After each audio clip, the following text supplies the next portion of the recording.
Straight ma'am. Neha ma'am लोग थे। Neha ji centre में एकदम।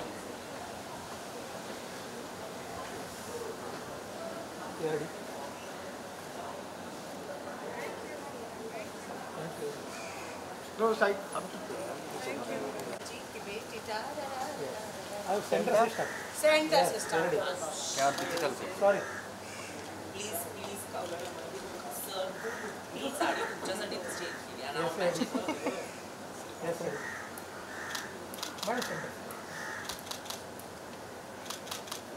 Can we look to the right, everyone?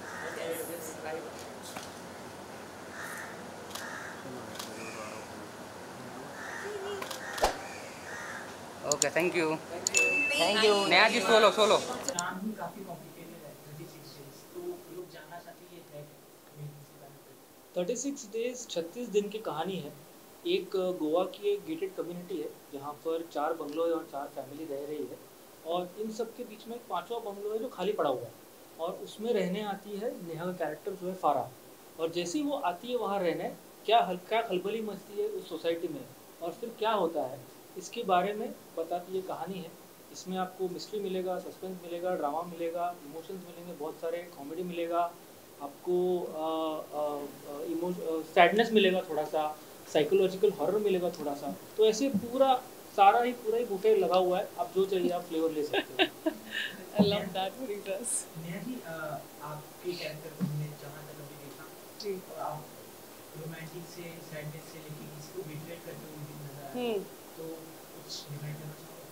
Thriller है, जैसा कि अभी विशाल ने कहा कि बहुत सारे एलिमेंट्स हैं इसमें। तो फारा के कैरेक्टर में मैं यही कहूँगी कि एक एक लेयर उसका पील होता जाता है, हर एपिसोड में कुछ नया आप डिस्कवर करते हैं। आप सोचते हैं कि चलो फारा ऐसी है, फिर कुछ और होता है, फिर आपको पता चलता है अरे फारा ऐसी है, फिर कुछ और। तो मतलब शुरू से लेके अंत तक आपको पता नहीं कि फारा कैसी है। तो I think that's the whole show all about for Farah's character. 36 days में मेरा कैरेक्टर का नाम है टोनी वालिया। टोनी वालिया जो है वो मकान मालिक है। ये जो गेटेड कम्युनिटी के बारे में जो बात हो रही है, वो उसके सारे बंगलो उसने किराए पे दे रखे हैं। वहीं पे फराह जी आके रहने लगती हैं और इनका आँख पटक्का हो जाता है इनको। ये थोड़े से जो टोनी वाले आपने देखा होगा कि दिल्ली में कुछ इस तरह के एलिमेंट्स होते हैं जो जिनके पास नया नया पैसा आया है और बहुत लाउड माउथ है, ज़ोर ज़ोर से बात करता है, बात करने का सलीका नहीं है। एक बीवी है, खूबसूरत लड़की जो बीवी है घर पे, लेकिन उसके बावजूद यहाँ वहाँ फिरता है। और बहुत ही फ़नी कैरेक्टर है। मुझे लगा इसमें एक ब्लैक ह्यूमर है, थोड़ा इविल भी है, लेकिन जो सबसे अच्छा लगा इस कैरेक्टर में कि एक ह्यूमर है उसमें, लाउड ह्यूमर। तो वो है टोनी वाला।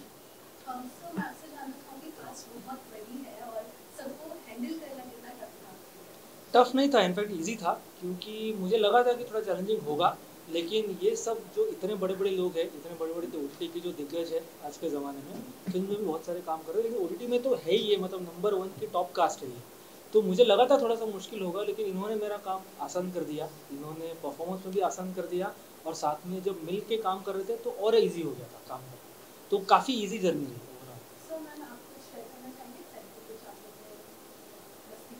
मस्ती ये लोग कर रहे थे, पता नहीं टाइम कहाँ से निकाल रहे थे। ऐसा मुझे सुनने में आया कि इन्होंने बड़ी मस्ती की है। आई वाज वेरी क्यूरियस कि कहाँ कर रहे थे मस्ती, बिकॉज आई फील बहुत काम कराया है। बदतमीज लड़की हो यार।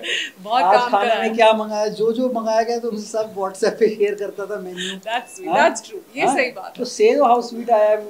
चौनक मछली कभी खाई थी तुमने? नहीं। हाँ, तो फिर तुमको एक्चुअली गोवा में कहाँ क्या अच्छा मिल रहा है वो सब चंदन को पता था। तो हम सारा लंच में क्या खाने वाले, we used to go to Chandan and used to tell us यहाँ से मछली मंगानी है और वहाँ से मंगानी है, और मैं यहाँ से मंगा के खिलाता हूँ। आई थिंक उसने सबको खिलाई है।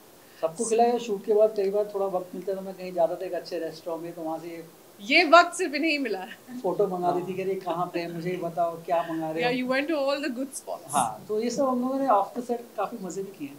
जी। जब एक ही सीरीज में काफी चीजें देखने को मिली, चाहे वो सैडनेस हो, रोमांस हो, थ्रिलर हो, तो अपने आप को चेंज करना पड़ता है आपको कुछ मोमेंट के लिए, कोई अलग सीन के लिए, कुछ अलग सीन के लिए। वो कितना डिफिकल्ट हो जाता है? I feel he is a seasoned actor, कुछ भी कर लेंगे ये ऐसे ही चुटकी बजाते। बट मेरे लिए बहुत टफ था। I think it's one of the most challenging roles that I have done because फारा is not predictable. Her episode में कुछ नया कर रही है वो, और उसका माइंडसेट कुछ और है, और उसकी एक बैक स्टोरी है, वो चीज़ें क्यों कर रही है, और कहानी में धीरे धीरे सब सीक्रेट्स बाहर आते हैं। तो I feel it's beautifully written and created by Vishal and the team. तो हमें सारी होमवर्क करके दिया जाता है एज एक्टर्स, और फिर you put your teeth and then you take it to another level where you can to the best of your ability. But I'm very grateful कि जो कहानी लिखी गई थी वो ऑलरेडी बहुत खूबसूरत है और सारे किरदार ब्यूटिफुली लिखे गए हैं. So I'm forever grateful to be part of this and such a huge ensemble cast. एक ग्लैमर लुक बाहर आने के बाद आपका जो भी कोई भी पिछला काम भी ले लो उसमें एक क्रिएटिव अवतार आपका जो भी देखने को मिलता है, उसके बाद अगर आप चाकू लेके सामने आ जाते हो लोगों के वो कुछ डिफरेंट हो जाता है, तो उस चीज से क्या रिस्पॉन्सेस मिलता है? I think अभी तक so far जिन्होंने ट्रेलर देखा है उनको मज़ा आया है. तो वो जो इंट्रीग बनाने का काम एक ट्रेलर करता है कि ट्रेलर देखा अभी आगे क्या है, क्या हो रहा है शो में, वो इंट्रीग इस ट्रेलर ने शायद बनाया है. मुझे जहाँ तक जितने रिस्पॉन्सेस मुझे मिले हैं, जैसा कि ये लोग भी बता रहे थे कि जो लोग भी रिस्पॉन्स दे रहे हैं अच्छा ही दे रहे हैं. सो मैं बहुत एक्साइटेड हूँ उसको लेकर के. आई एम होपिंग कि बाकी लोग भी ट्रेलर देखने के बाद शो देखने के लिए आएंगे टू सी क्या होता है शो में.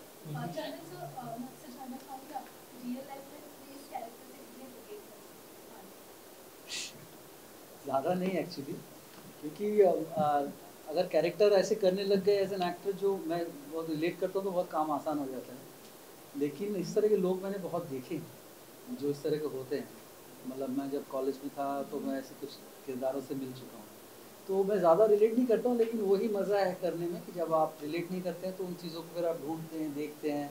डायरेक्टर आपको आइडिया देता है, राइटर जो आपको स्क्रिप्ट देता है, को एक्टर्स, तो उस हिसाब से मेरे लिए इतना रिलेटेबल नहीं है रियल लाइफ में ऐसा. तो आप दोनों को जानना चाहेंगे कि आप लोगों को प्रीवियस काम को जब अच्छे रिस्पॉन्सेस मिलने लगते हैं, अच्छा प्यार मिल जाता है, तो आगे के काम को लेके आप लोग कितने ज़्यादा सीरियस हो जाते हो कि ये जो हमारा बना हुआ प्रीवियस काम का इफेक्ट वो बरकरार है? बिल्कुल, बहुत ही रिस्पॉन्सिबिलिटी एज अ डायरेक्टर मैं बहुत रिस्पॉन्सिबिलिटी लेता हूँ अपने आप पे, क्योंकि मैं ऑडियंस का टाइम और अगर थिएटर में फिल्म हो तो उनका पैसा दोनों ही लेके मैं उनके 2 घंटे ज़िंदगी के ले रहा हूँ, उनके कुछ पैसे ले रहा हूँ. तो मेरी जिम्मेदारी है कि मैं उनको एंटरटेन करूँ, एक अच्छी कहानी बताऊँ जितना मेरे से हो सकता है, to the best of my ability. मैं अपना 500% डालूंगा.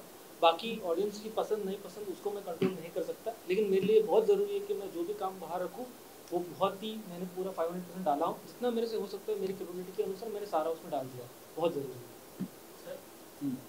हाँ बिल्कुल, जैसे अभी विशाल सर बोल रहे थे, रिस्पॉन्सिबिलिटी तो रहती है. जैसे जैसे आप सीढ़ियाँ चढ़ते जाते हैं करियर में, और अगर आपको पिछले काम के लिए थोड़ा अप्रिसिएशन मिलता है और ऑडियंस का प्यार मिलता है, जनता का, तो आप सोचते हैं कि, और अपने आप को मुझे लगता है एज ए अभिनेता कि मुझे I want to keep challenging myself. नए नए किरदार करूँ जो पुराने किरदार से उसके कोई मेल ना खाए ज़्यादा, और नई चीज़ें करने की कोशिश करूँ. तो मेरा कॉन्स्टेंट सर्च वही रहता है कि कुछ नया करूँ या फिर ऑडियंस को कुछ नया मिले. Constantly challenge myself. Vishal ji, अभी आपने ऑब्वियसली आपने किरदार के बारे में बताया, कहानी कैसी होगी ये बताया.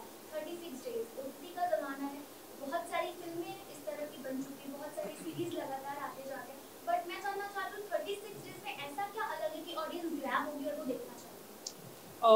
36 डेज थ्रिलर है, लेकिन ये एक जो एक टेम्पलेट बन चुका है कि जहाँ हम इन्वेस्टिगेटिव थ्रिलर करते हैं कि मर्डर हुआ है और पुलिस आती है और तहकीकात होती है और फिर विटनेस पता करते हैं, या तो फिर कोई दूसरे तरीके के जो टिपिकल थ्रिलर्स जो आजकल चल रहे हैं, टेम्पलेट चल रहा है, उससे ये थोड़ा सा ब्रेक करता है. ये एक्चुअली 36 दिन की कहानी बताता है ये सारे कैरेक्टर्स की, कि वो आपस में उनके क्या रिश्ते थे, जब उनके फैमिली में अंदर के क्या रिश्ते थे, उनके क्या इश्यूज़ थे, और जब ये नया कैरेक्टर आता है और एक डायनामो की तरह, एक तूफान की तरह उनकी ज़िंदगी में आता है और जब तहलका मचाता है, तो उनके अंदर के जो दबे हुए सीक्रेट्स है, जो टैगलाइन है secrets are injurious to health, तो दबे हुए जो उनके सीक्रेट्स है वो कैसे बाहर आते हैं, उससे क्या कहानी में बदलाव आता है. ये एक नई कहानी है, तो एक तरीके से कैरेक्टर ड्रामा है in the garb of a thriller. तो ये एक अलग चीज़ है, और ये मुझे एक्साइट कर रही थी इस शो को करने के लिए कि मैं टिपिकल एक इन्वेस्टिगेटिव थ्रिलर नहीं कर रहा हूँ कि जहाँ तहकीकात हो रही है, पुलिस आकर तहकीकात कर रही है। यहाँ कोई पुलिस नहीं आ रही, यहाँ कुछ नहीं हो रहा। यहाँ बस इनकी एक बहुत ही ऑनेस्टली बोली गई कहानी है सारे कैरेक्टर्स की एक साथ। आपने कब सोचा था कि आपको ऐसा एक सीरीज बनाना है 36 डेज? नहीं, ये मेरी लिखी कहानी नहीं है, ये BBC और अपलॉज ने मुझे ऑफ़र किया था। ये अडेप्टेशन है एक यूरोपियन शो का जो बहुत ही साल पहले बना था, OTT के एरा से पहले, और उन्होंने जिस तरीके से उसको बनाया था वो बहुत अलग तरीके से बनाया था। और अब जब हमने उसको अडेप्ट किया है तो हमने बहुत अलग तरीके से अडेप्ट किया है, इंडिया को ध्यान में रखते हुए और यहाँ के ऑडियंस को ध्यान में रखते हुए, और यहाँ के ऑडियंस के उनके रिलेटेबिलिटी होनी बहुत ज़रूरी है, तो वो सारा ध्यान में रखते हुए उसको अडेप्ट किया हुआ है। तो ये जब मुझे मेरे पास आया तो मुझे लगा कि ये बड़ा इंटरेस्टिंग तरीका है, एक ट्रीटमेंट में दे सकता हूँ। दूसरा कि ये पांचों जो घर है अपने अपने वो अलग अलग जॉनर है, हर एक में एक अलग जॉनर है।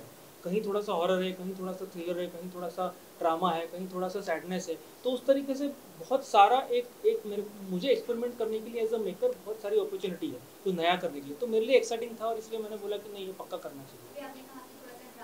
जी जी, तो सारी चीजों को एक धागे में पिरोना is very difficult. It's very difficult. तो आपने कैसे इस चैलेंजेस का सामना किया? वही तो काम है कि उसको कैसे करना है और वो बैलेंस करते हुए आप क्या दे सकते हो जो मुझे लगता है सही है। बाकी अब ऑडियंस देख के डिसाइड करेगी क्या सही है क्या गलत है। Thank you so much. Thank you.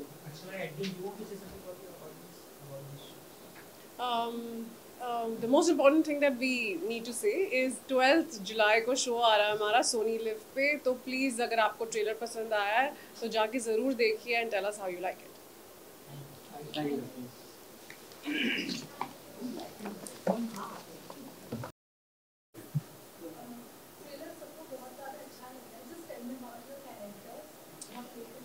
Madam ji, तो ये ललिता का कैरेक्टर प्ले करती हैं। भगवान। So Shruti has this immense attraction towards Lalita. Normally as a character, not her character has attraction towards my character. But I'm playing the character of Lolita, whatever you can call her. She is Rakhi Sawant meeting Gucci, है ना? Rakhi Sawant meets Gucci. So she is from Dadar, drug peddling parents से अपनी जान छुड़ाकर she is married. This Lolita is married to Vinod Shinde who is played by Sharib Hashmi, और उसको लेन then पैसा इसी से लेना देना है पूरी सीरीज में।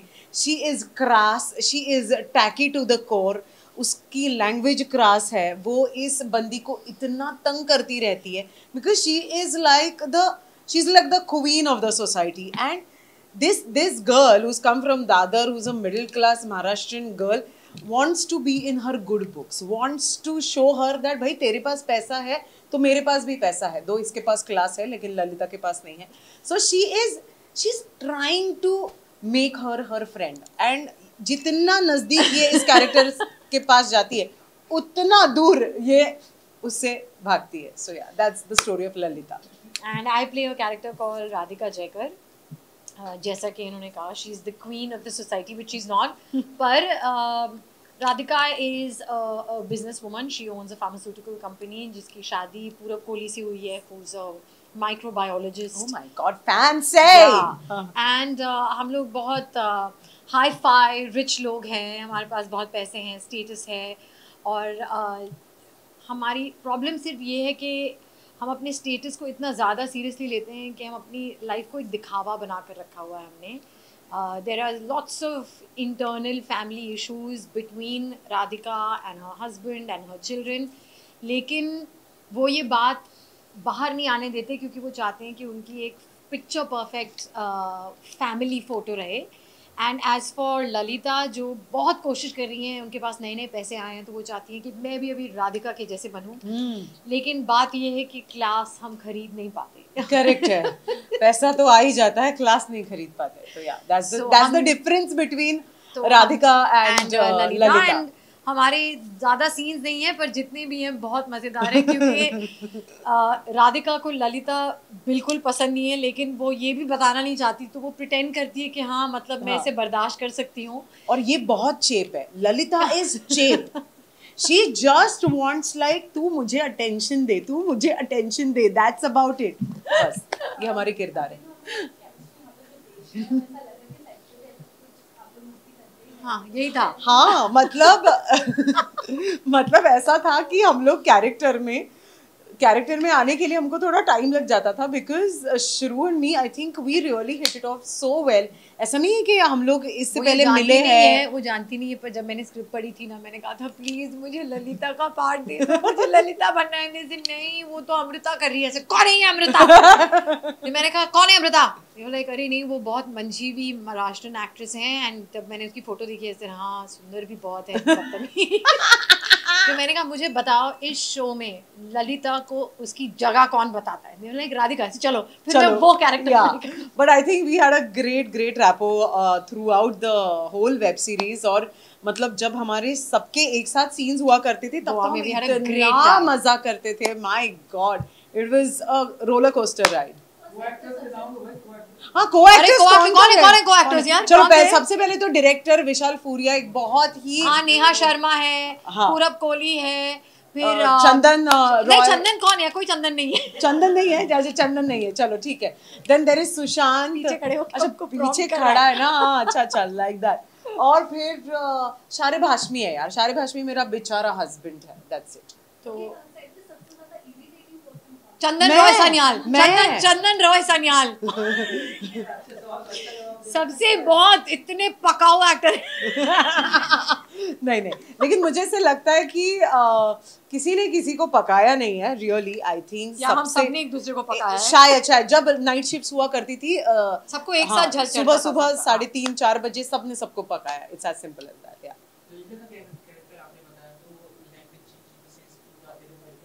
ऑफ कोर्स जो गालियां जो मतलब ऐसे फूल बरसते हैं ना ललिता के मुंह से, आप सुनेंगे तो आपके कानों से खून निकल आएगा। ऐसा है लिटरली। दिखाओ भाई। नहीं वो बीप बीप चला जाएगा। आपका एक फैमिली चैनल होगा ना आपका, इसीलिए हमको नहीं बोल रहा है ऐसे।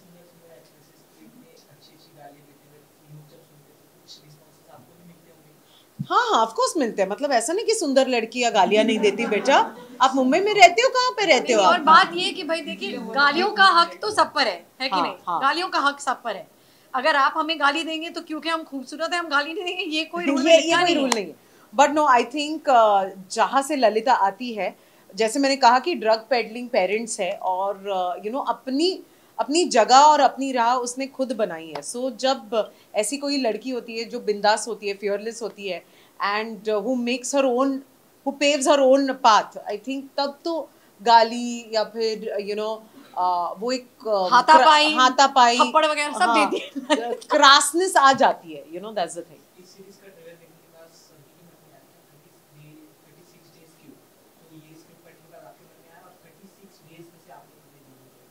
हमने पूरे 36 डेज जितना शूट किया सब एंजॉय किया ना। 36 डेज क्या है बेसिकली, वो 36 डेज में कहानी पूरी की पूरी शुरू से खत्म हो जाती है। You know that's the thing and that is why and also I think 36 days is very intriguing. I think it's very interesting कि क्या हो सकता है। क्या है 36 डेज? हाँ आपको क्या लगा बताओ। अच्छा ओ ये बड़ा तो मतलब आपके दिमाग में आया ना कि 36 डेज क्यों, तो उसीलिए हमने नाम रखा है। Exactly. सब लोग सोचे 36 days. So also the tagline also says that secrets are injurious to health. तो मतलब ना ये सब जो है ये बेसिकली क्यों हो रहा है कि भाई सबकी सीक्रेट्स है और इतने सारे किरदार, इतनी बड़ी ensemble star cast इसलिए भी है because we want everybody who watches this web series to resonate with every character. और इस वेब सीरीज में हर एक कैरेक्टर ऐसा है जिसके साथ शायद आपको लगेगा मेरी बीवी ऐसी है, मेरा दोस्त ऐसा है, यार ये हमारे बाजू वाली चाची है ये ऐसी है, यू नो। एंड वो एक रिलेटेबिलिटी आ जाएगी। एंड बिकॉज हम सबकी लाइफ में सीक्रेट्स होते हैं, इनकी लाइफ में भी अपने अपने सीक्रेट्स हैं, लेकिन वो सीक्रेट्स कहाँ तक इन किरदारों को लेकर जाते हैं आप देखेंगे 36 डेज में जो आने वाला है 12 जुलाई को सिर्फ सोनी लिव पे। Thank you. बाकी सवालों के लिए भी मेरी असिस्टेंट से बात कर लीजिए। लास्ट क्वेश्चन श्रुति मैम के लिए। हो गया खत्म हो गया भाई। नहीं यार बताओ ना।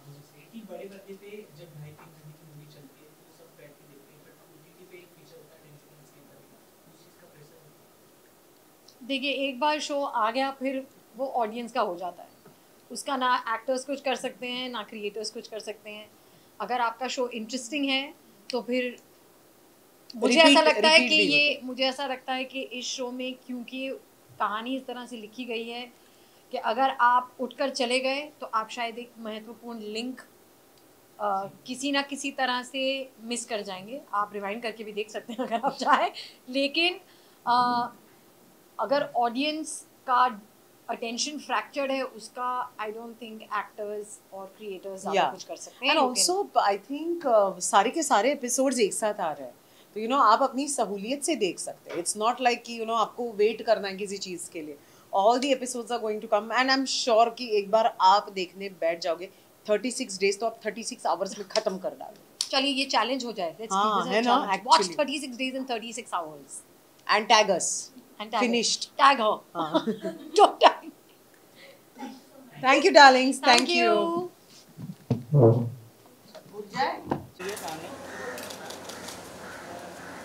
समोर समोर ए दादा आओ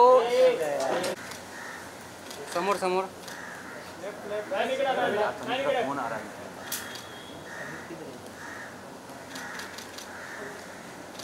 थैंक यू।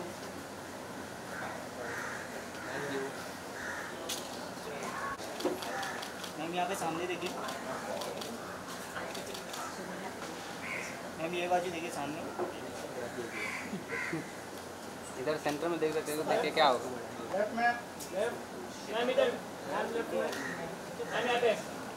इधर सेंटर से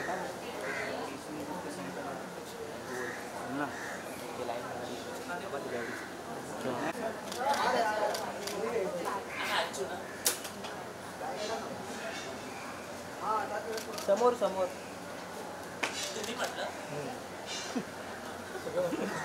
कळत नाही ना कोणी म्हटलं म्हणून बरोबर घ्या फुल वाव चांगली आहे ना साडी मस्त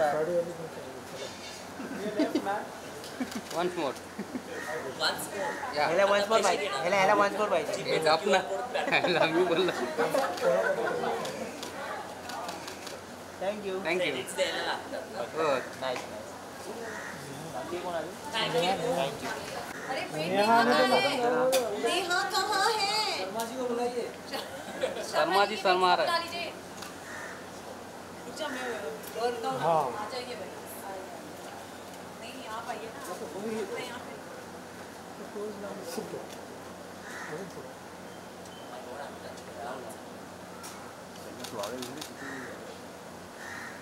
शॅडो येते का? शॅडो येते पुढे यायचं का पुढे यायचं आहे का मागे जायचं? बस बस बस बस हां. हाँ चला ये ready centre position Yes. All of us are looking at यहाँ से shoot करना। अंजी left से। बापरे ही होल्डिंग 3 घूमने नहीं जाएगा इनको पूरा नाम लग गया इसकी माँ का चूहा। की मां की छुआ सेंटा सेंटा आगे आगे कहाँ पर है